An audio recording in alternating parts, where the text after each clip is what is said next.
Brian and Kenzie in the morning. And Chicago's alternative all day. Q101. It's Brian and Kenzie on Q101. Coming up in 7 minutes, 8 o'clock. Riot Fest, Ticket Blitz Thursday launches every hour afterward.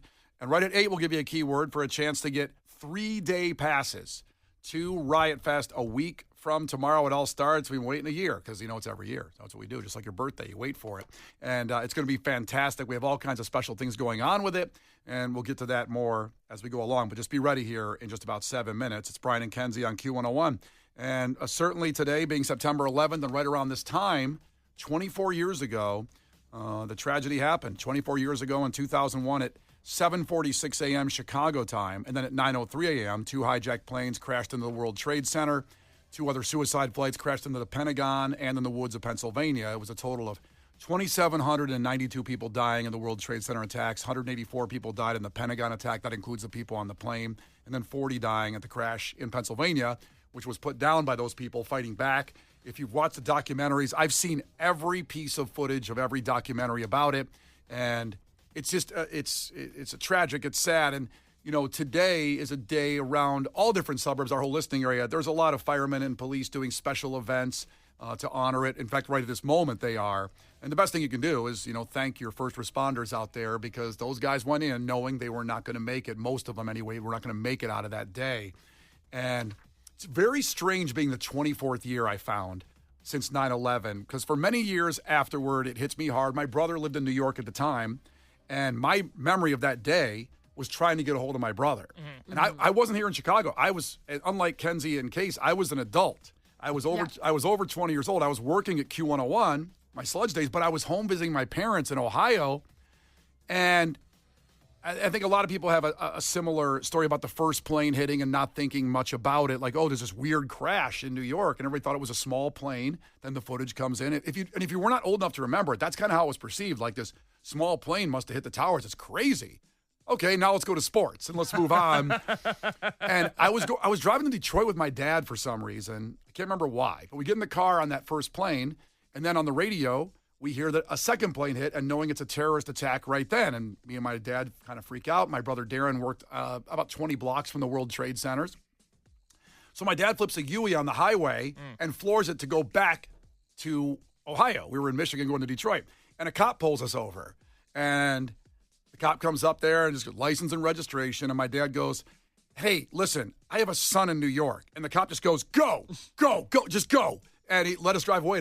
I'm getting goosebumps about it right now, because that was the feeling now comes back when the terror in the country took over every realm. And I remember that vividly. And then we had a nightmare. I might need to get into it, but just trying to get a hold of my brother, everybody crying in the house, and then finally getting him on the phone. Because, again, if you were not old enough to remember, cell phone service went down. There was a time when that could happen, and you couldn't get a hold of anybody. Well, how late in the day did you eventually make contact with them? It was still at the point where the event was going on, but it was about a half hour. So about a half hour went by from the second plane to not knowing what was going on. And a half hour at that point might as well feel like a lifetime. It was like a year, and my mom was crying, and I'm kind of saying, like, look, I've been there, Mom. He's in a safe distance. You're compartmentalizing already. You're not phased. I'm already squashing down emotions like what I do.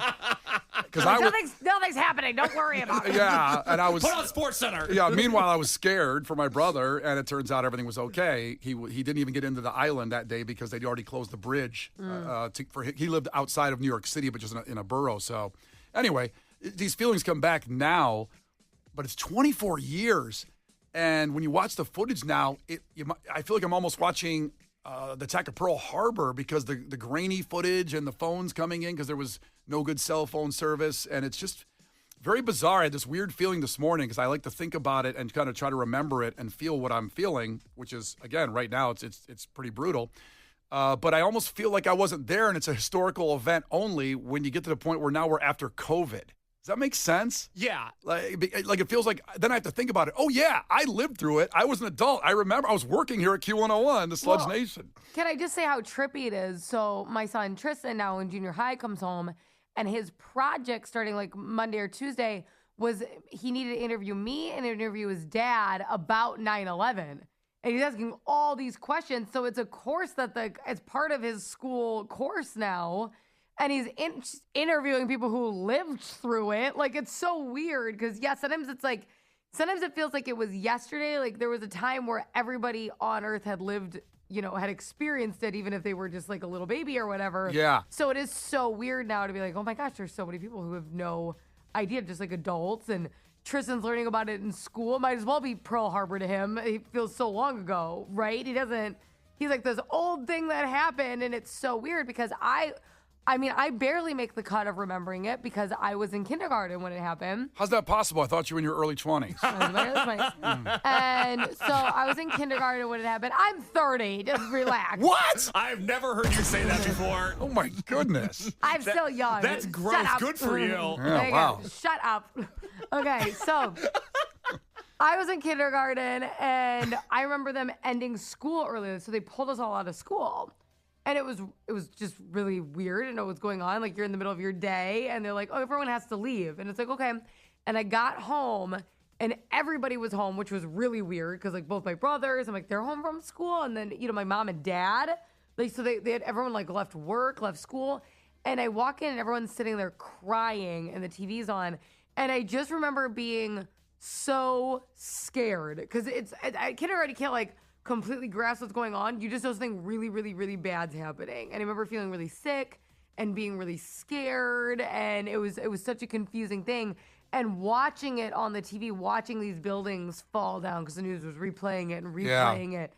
And it was so scary. And to me, I didn't even know where that was. I'm like, did that happen here? Like, what's going on? Because you're in kindergarten. And I was just, it was horrible. But it's ingrained in my memory like it wasn't that long ago. And it's crazy to think that was kindergarten. And now, I'm married with 2 kids. Like, that's how long ago, that's how much my life has changed. It's a weird thing. I can't believe it's 24 years. Then you got Case over here, who was in his 20s and was 2 years old when it happened. I mean, yeah, I'm in my 20s now, yes. Yeah, I was 2 years old when it happened. I know I come across 85 sometimes. Yeah, he was not in his 20s then. He Yeah. was 2 then. And so I only know a post 9/11 world. Like, I don't really have any memories.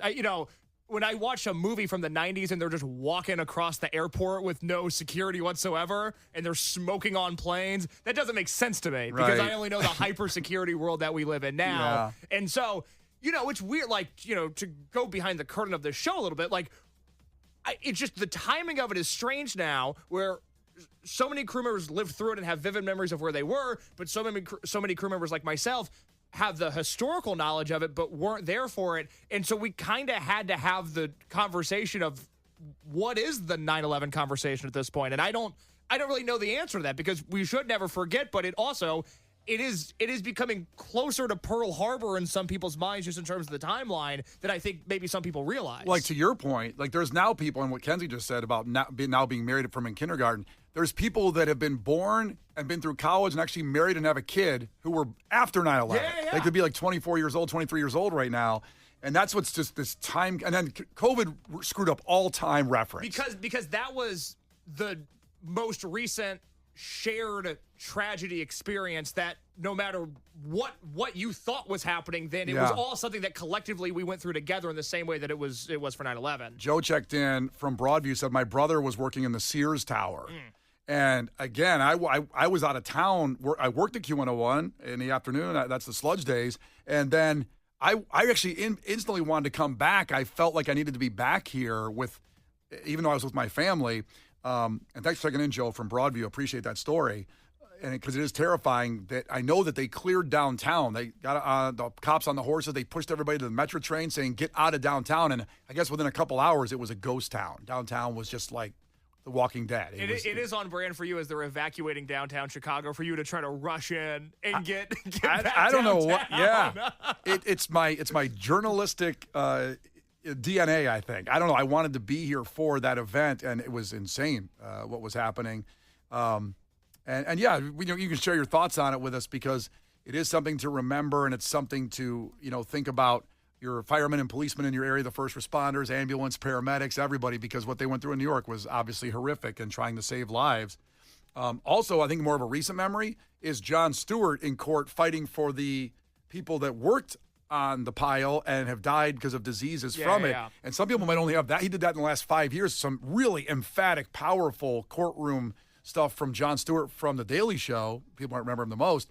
and doing a great job of fighting for first responders that got sick and died, their families. Yeah, absolutely. It's horrific. So, yeah, right now, exactly this time was when the second plane hit 24 years ago. It's wild. That is so amazing. It's and just insane that it's been 24 years. I do recommend watching some of the documentaries just if you want to sit with something alone and have a feeling that the 102 minutes to change the world is incredible. Which is normally on National Geographic every night at this time. In case you always remember, what's the name of the couple-part series on Netflix that came out? Turning Point, which is great because that not only is everything leading up to the attacks and the attacks themselves, which is just for historical purposes very interesting, but it goes into the aftermath of it, which I think for a multitude of reasons is just as important to learn about. So I really honestly, would recommend that. For me, being obviously in kindergarten when it happened, I did not know. I was not knowledgeable truly on the aftermath. Like I had obviously some perception of it, but very vague. So that was a very interesting watch when it came out. I think on the 20-year anniversary it came out just a couple years ago. Yes. Listen, there's no way to get out of this conversation. We have Riot Fest tickets to give away. Do you want to hit the rap horn, or what do you want to do? Let's not do that. No. I mean, because again, you should think about your first responders and do what you can. Give blood is a great thing to do because we're certainly short on blood, and that was a time when everybody came together and really did something special. But 708 checked in and said, my buddy's dating someone who's 23, and my first reaction was, so you mean to tell me she wasn't even alive during 9/11? That's his reaction to it. He's dating too young of a girl. That's the barometer now. That's a good barometer.